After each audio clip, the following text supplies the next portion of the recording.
Good morning, students. How are you all? I hope you all are good. So today we will read the lesson number 7, the charge of the Light Brigade.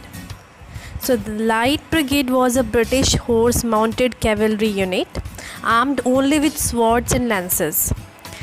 The brigade was never intended to attack a field artillery unit head-on, but a mistake order sent them straight into Russian cannons. This charge took place during the Battle of Balaclava in the Crimean War, and it happened on 15th October 1854. The charge led by Lord Cardigan did reach the artillery battery and scattered some gunners, but they were destroyed in the process. The Light Brigade consisted of about 670 men, and most of them were killed in the charge. So now we are going to read this poem. So you can see the first stanza. Half a league, half a league, half a league onward, all in the valley of death rode the 600. Forward the Light Brigade, charge for the guns, he said. Into the valley of death rode the 600. So the poem tells about the story of a brigade consisting of 600 soldiers who rode on horseback into the valley of death for half a league. Half a league means about 1.5 miles. They were obeying a command to charge the enemy forces that had been seizing their guns. Now the second stanza. Forward the Light Brigade, was there a man dismayed? No, though the soldier knew someone had blundered. Theirs not to make reply, theirs not to reason why, theirs but to do and die. Into the valley of death rode the 600. That means not a single soldier was discouraged or distressed by the command to charge forward, even though all the soldiers realized that their commander had made a terrible mistake. Someone had blundered. Okay, the role of the soldier is to obey and not to make reply, not to reason why. So they followed orders and rode into the valley of death. Now the next stanza.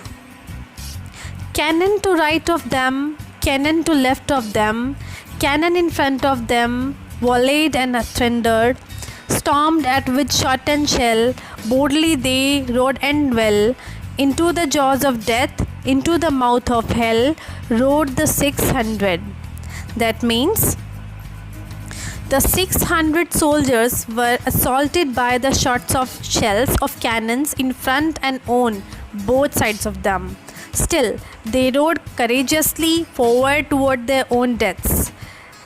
As given in the line, into the jaws of death, into the mouth of hell rode the 600. I think you are getting the meaning of the lines.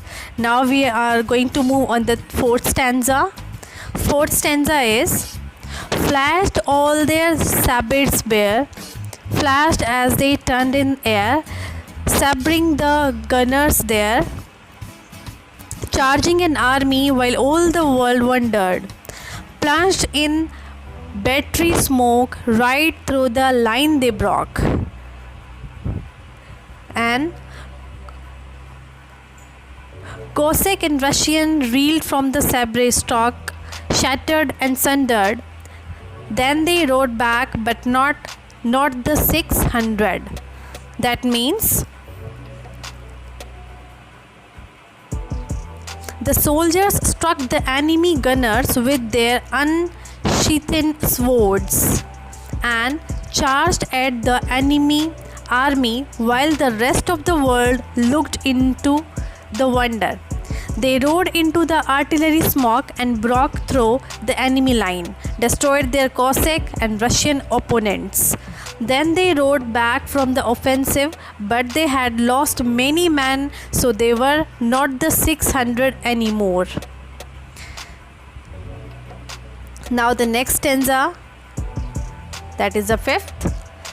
Cannon to right of them, cannon to left of them, cannon behind them, volleyed and thundered, stormed at with shot and shell, while horse and hero fell.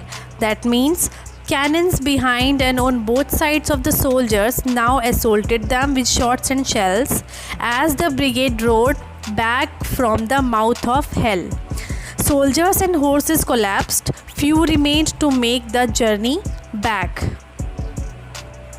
Now they that had fought so well came through the jaws of death back from the mouth of hell. All that was left of them, left of 600. That means some of the soldiers came back from them, and many of them were dead over there. Now the soldiers who came back from that battle were not 600, only few of them were able to come back. Sixth stanza. When can their glory fade? Oh, the wild charge they made. All the world wondered. Honor the charge they made. Honor the light brigade. Noble 600. That means the world marveled at the courage of the soldiers. Indeed, their glory is undying.